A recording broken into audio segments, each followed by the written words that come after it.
Pembangunan IKN Kaltim menjadi sorotan Partai Nasdem. Terbaru, Partai Nasdem meminta pemerintah melakukan moratorium pembangunan IKN di Kaltim lantaran belum ada kejelasan status resmi sebagai ibu kota negara. Selain itu, Nasdem juga mengusulkan menjadikan IKN sebagai ibu kota provinsi Kaltim jika urung menjadi ibu kota negara.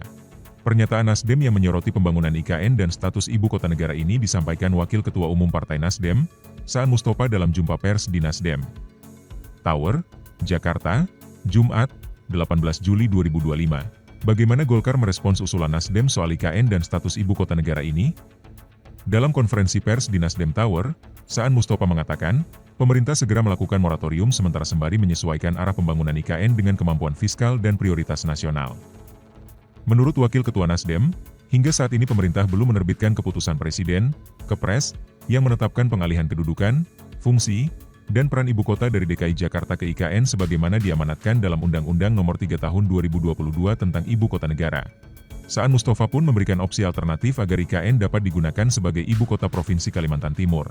Mempertimbangkan kesediaan anggaran dan kondisi politik saat ini, pemerintah juga dapat menggunakan IKN menjadi ibu kota Provinsi Kalimantan Timur dan menegaskan kembali Jakarta sebagai ibu kota negara dengan merevisi Undang-Undang Nomor 3 Tahun 2022 tentang Ibu Kota Negara, ujarnya.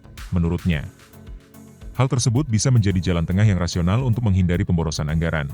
Langkah ini sekaligus menghentikan polemik tentang status IKN sekaligus memastikan infrastruktur yang ada tidak mangkrak atau terlantar, ucap Saan. Jakarta dapat tetap dipertahankan sebagai ibu kota negara hingga semua persiapan administrasi, infrastruktur, dan kebijakan lokasi ASN benar-benar matang, ucap Saan.